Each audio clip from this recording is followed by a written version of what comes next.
नमस्कार। ये है फलक की कहानियों का अद्भुत संसार, किस्सा कहानी।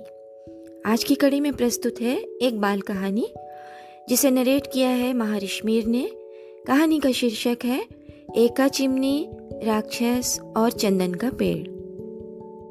बहुत समय पहले की बात है। एक गांव में नदी के पास एक घर था जहां 7 भाई और उनकी एक बहन रहते थे। उन भाइयों की सिर्फ एक ही बहन थी, इसलिए वह उसका बहुत ख्याल रखते थे।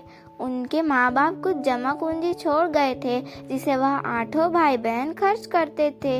एक दिन 7 भाई में से एक भाई को ख्याल आया कि उन्हें भी कमाने जाना चाहिए, तो उन सब ने फैसला किया कि वह कमाने जाएंगे। उनकी सबसे छोटी बहन का नाम एका चिन्नी था। भाइयों ने एका चिन्नी से कहा कि वह शहर जाकर कुछ कमा कर लाएंगे। तुम घर से बाहर मत निकलना, बस आंगन तक ही जाना। उनके आंगन में एक जादुई चंदन का पेड़ था। एका चिन्नी का खाने का इंतजाम कर 7 भाई शहर की ओर रवाना हो गए। एक दिन एका चिन्नी के घर पर चूल्हा बुझ गया। उस जमाने में माचिस या लाइटर नहीं होते थे। एका चिन्नी बहुत परेशान हो गई थी। बाहर निकलकर उसने देखा दूर एक घर में धुआं निकल रहा था। वो आग लेने उस घर की तरफ चली गई। वहाँ एक बुढ़िया रहती थी। एका चिन्नी ने कहा, क्या बना रही हो नानी? बुढ़िया ने सोचा, इतनी कोमल है, मैं इसको खा जाऊं, लेकिन इसने मुझे नानी कहा है, अब मैं इसको नहीं खा सकती।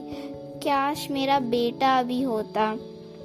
एका चिन्नी ने कहा, नानी मैं आग लेने आई हूँ, मुझे थोड़ी आग दे दो। बुढ़िया ने आग दिया और उसका नाम पता सब मालूम कर लिया। थोड़ी देर में बुढ़िया का बेटा वापस आया। माँ, मुझे मनुष्य की गंध आ रही है। माँ ने कहा, एक कोमल कोमल ककड़ी आई थी, मैंने उसके घर का पता मालूम कर लिया है और मैंने उसके दुपट्टे में सरसों बांध दी है। तुम सरसों को देखते हुए चले जाना।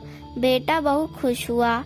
एका चिन्नी के घर पहुंचकर उसने कहा, एका चिन्नी, तेरे 7 भाई आए, तेरे लिए गुड्डा गुड्डी लाए, दरवाजा खोल।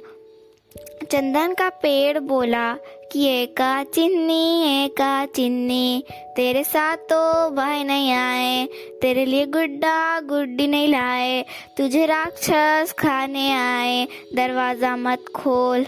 राक्षस को चंदन के पेड़ पर बहुत गुस्सा आया। फिर उसने उसे काट दिया और फिर उसने वही गाया।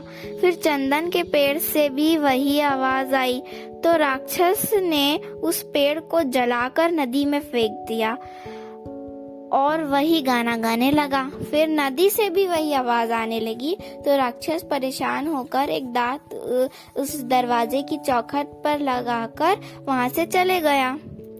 कुछ माह बाद उसके 7 भाई वापस आए और गाना गाए, एका चिन्नी, तेरे 7 भाई आए, तेरे लिए गुड्डा गुड्डी लाए, दरवाजा खोल। फिर यह सुनकर चंदन का पेड़ नदी से वापस आ गया।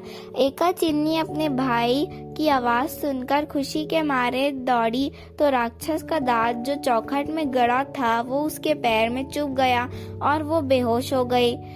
भाइयों ने समझा कि वो मर गई और उसे एक कुएं के पास छोड़कर आ गए और फिर वापस से शहर चले गए। एक दिन राजकुमार उस कुएं के रास्ते से ही गुजर रहे थे, तो उन्होंने देखा कि एक बहुत ही खूबसूरत लड़की कुएं के पास सो रही है। फिर उन्होंने देखा कि उसके पैर में कुछ चुभा हुआ है। उन्होंने उसे खींचा और महल ले गए और उसके बाद उससे शादी कर ली। उसके 7 भाई को अपने राज के एक एक पद में रख लिया और सब खुशी खुशी रहने लगे। आज की कहानी बस इतनी ही।